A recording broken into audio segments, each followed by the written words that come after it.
प्यारी साथ संगत जी, प्रेम से बोलिए नमो नारायण। गुरुदेव जी के चरणों में नमो नारायण, गुरु माँ जी के चरणों में नमो नारायण। जितने भी संत यहाँ पर आए हैं आप सबके चरणों में नमो नारायण। साथ संगत जी, आज गुरुदेव के जन्मदिन पर जितने भी संत यहाँ पर आए हैं, इन्होंने ये जो एनवायरनमेंट क्रिएट किया है यहाँ पर, जो पॉजिटिविटी का, उसकी जो ऑरा है जो हम सबको मिल रही है, उससे हमारे जितने भी कष्ट हैं, जितने भी हमारे दुख हैं, वो अपने आप ही दूर हो रहे हैं। साथ संगत जी, जैसे गुरुदेव हम सबको सिखाते हैं कि जब भी हमें अपने कर्मों को ठीक करना हो या हमको अपने दुख को दूर करना हो, तो हमें संतों का सम्मान करना चाहिए, हमें संतों की सेवा करनी चाहिए। तो उससे हमारे जितने भी कष्ट हैं और कर्माज हैं वो ठीक होते हैं। तो ये गुरुदेव की ही कृपा है कि गुरुदेव के समागम में हमको इतने संतों का सौभाग्य प्राप्त होता है कि वो यहाँ पर आते हैं और हमारे कर्मों को ठीक कर पाते हैं। साथ संगत जी, आज जैसे हम गुरुदेव के साथ बैठे हुए थे और गुरुदेव हमें दुर्गा सप्तशती का पाठ बता रहे थे, क्योंकि मेरे लिए तो जितने भी वेद पुराण हैं, मैंने शुरू से ही अपने पिता को ही देखा है। मेरे लिए जो भी वेद है, जो भी पुराण है, वो मेरे पिता ही हैं। जो भी मैंने सीखा है अपने पिताजी से ही सीखा है, और ना मैं इतना ज्ञान जानती हूँ वेद पुराणों का, मेरे लिए मेरे पिता ही सब कुछ हैं। तो गुरुदेव हमें जैसे बताते हैं कि दुर्गा सप्तशती का पाठ करने से जितने भी कष्ट हैं वो दूर होते हैं। वो सिर्फ कहने के लिए नहीं कहते हैं, ही एक्चुअली बिलीव्स दैट, वो एक्चुअली उस चीज़ को मानते हैं और उसकी राह पे वो चलते हैं। जब गुरुदेव ने आप सबको बताया कि कैसे उनको शारीरिक कष्ट भी आए, पर उन्होंने दुर्गा सप्तशती के पाठ से ही वो इतना बिलीव करते हैं उस पाठ को कि उस पाठ से उन्होंने अपने शरीर को ठीक किया। ना ही उनको कभी शरीर से इतनी अटैचमेंट रही है, ना ही कोई मनी से अटैचमेंट रही है।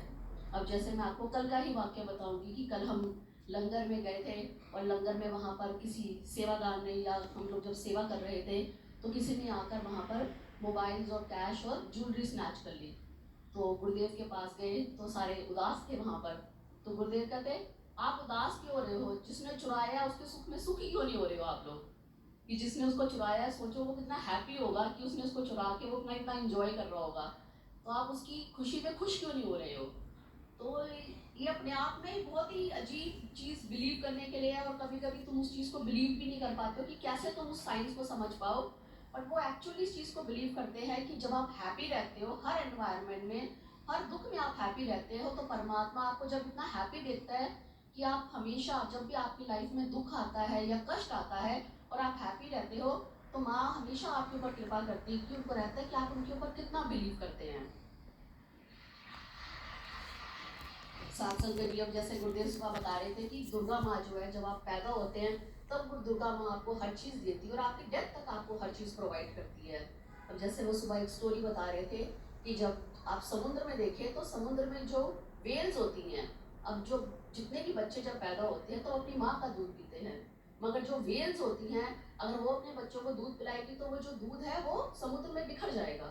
तो गॉड ने उसका भी कितना अच्छा प्रोसेस बनाया है कि वो जो वेल का जो मिल्क होता है वो इतना थिक होता है कि वो समुद्र में तैरता नहीं है, वो इतना हार्ड एक उसकी तरह बन जाता है, और वो मिल्क जो है वो इतने बड़े समुद्र में भी सीधा उसके बच्चे के ही मुंह में जाता है। जाना चाहे तो किसी और भी एनिमल के मुंह में जा सकता है, और वो सीधा वेल के बच्चे के मुंह में ही जाता है, और एक दिन में वेल का जो बच्चा है वो 95 kg वेट गेन कर लेता है just because of that milk. तो जो गॉड है, जो भगवान है, परमात्मा है, अगर वेल के बच्चे के लिए भी इतनी सहूलियत प्रोवाइड कर सकता है उसको समुद्र में, तो हम सब के लिए क्यों नहीं प्रोवाइड करेगा? तो जब हम संगत में आते हैं, संतों के प्रवचन सुनते हैं, संतों के सानिध्य में बैठते हैं, तो हमारे जो दुख और कष्ट हैं वो सब दूर होते हैं।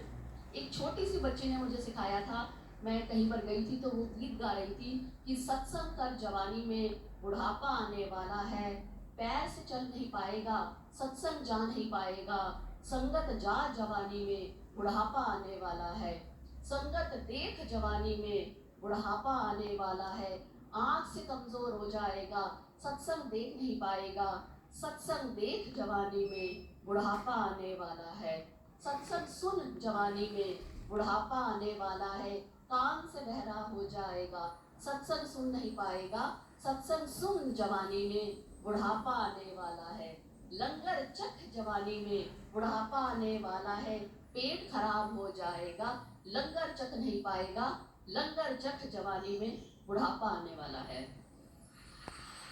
तो साथ संगत जी कि कभी कभी एक छोटा सा बच्चा भी आपको इतनी कुछ चीजें सिखा जाता है। तो ये जो वचन है जब उस बच्ची ने बोले तो वो मेरे जहन में हमेशा के लिए बैठ गए।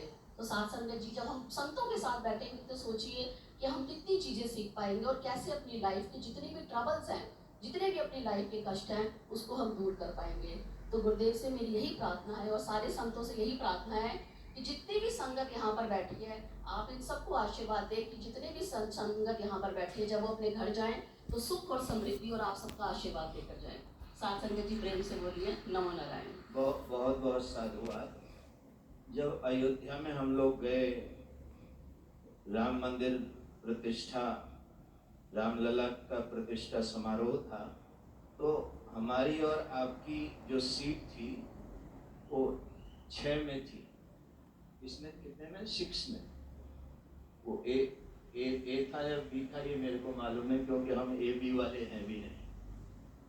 तो दोनों की सीट हमारी जिस रूह में थी, और वो जहां जिस गाड़ी से बैठे वहां से उतरे, मैंने वहां चंडी पाठ का की शक्ति को देखा। 5-6 किलोमीटर चलना था पैदल, और कुमार स्वामी जी ऐसे दौड़े तो थोड़ा हमको कई बार घबराहट भी हुई, लेकिन मैं निवेदन करूं सही समय पर हम लोग अपने ब्लॉक में पहुंच गए। ये साधना का, ये तपस्या का, ये उपासना का फल है। आई बात समझ में आपको? और उसका प्रत्यक्ष रूप अवधपुरी में हमने देखा, नहीं तो बड़ा मुश्किल था। वहां इतनी भीड़ थी और इतना पैदल चलना था। तो इसलिए मेरे भाई बहन, आप कुछ करो ना करो, चंडी पाठ अवश्य करो। बंद ताले को अगर बिना चाबी के कोई खोलता है तो वो चंडी पाठ है,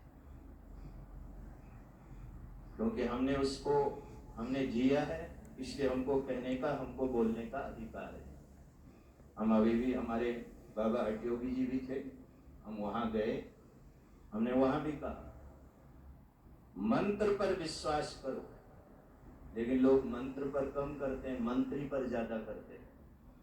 और जब हर जगह से निराशा मिलती है, फिर इसी दरवाजे पर आते हैं, फिर बाबाओं के पास आते हैं। और बिगड़ा हुआ केस आप जानते हो, फिर थोड़ा टाइम लगता है उसमें। इसलिए सीधे आओ, साबुत आओ, सही समय पर आओ, सही वक्त पर आओ। जो सही वक्त पर गुरु चरणों में आता है, उसका वक्त एक न एक दिन अवश्य बदलता है। तो आइए, मैं 2 मिनट के लिए श्रद्धेय स्वामी ऋषिश्वरानंद जी महाराज से निवेदन करता हूँ, वो भी अपनी ओर से शुभकामनाएं दें।